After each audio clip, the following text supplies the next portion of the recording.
মেয়েটি বিটিএস কে পছন্দ করে এবং তার মার কাছে সে ক্ষমা চেয়েছে। মানব পাচার ভিত্তিক অনলাইন একটি ফেসবুক পেজের পাল্লায় পড়ে দক্ষিণ কোরিয়ার উদ্দেশ্যে শরীয়তপুর থেকে বাড়ি ছাড়া এক মাদ্রাসা ছাত্রীকে উদ্ধার করেছে র্যাপিড অ্যাকশন ব্যাটালিয়ন ৮। গতকাল রোববার সন্ধ্যা ৬টার দিকে রাজধানী ঢাকার আজিমপুর থেকে তাকে উদ্ধার করা হয়। এর আগে গতকাল সকাল ৬টার দিকে শরীয়তপুর সদরের বাড়ি থেকে বের হয়ে ওই ছাত্রী নিখোঁজ হয়। গতকাল রাত ১১টার দিকে সংবাদ সম্মেলন করে র্যাব ৮ মাদারীপুর ক্যাম্পের কোম্পানি কমান্ডার শাহরিয়ার রিফাত বলেন, গতকাল সকালে মাদ্রাসার উদ্দেশ্যে বাড়ি থেকে বের হয় ৪র্থ শ্রেণীর ওই ছাত্রী। দুপুরে তার বাড়ি ফেরার কথা, তখনও ওই ছাত্রী বাসায় ফেরেননি। এরপর পরিবারের সন্দেহ হয়।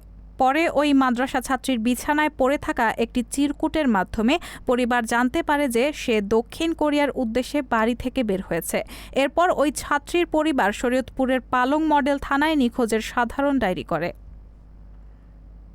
বিষয়টি র্যাব ৮ মাদারীপুর ক্যাম্পে জানালে উদ্ধারে নামেন র্যাবের সদস্যরা। পরে তথ্য প্রযুক্তির সহায়তায় সন্ধ্যা ৬টার দিকে ঢাকার আজিমপুর থেকে ওই ছাত্রীকে উদ্ধার করা হয়।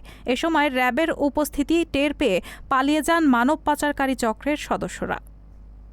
র্যাব আরও জানায়, ওই মাদ্রাসা ছাত্রী বেশ কিছুদিন আগে সামাজিক যোগাযোগ মাধ্যম ফেসবুকে অনলাইন পেজ বিটিএস ফ্যান ক্লাবে যুক্ত হয়। তিনি বলেন, প্রতারণার ফাঁদে পড়ে সে। মেয়েটিকে পাচারের উদ্দেশ্য ছিল চক্রটির।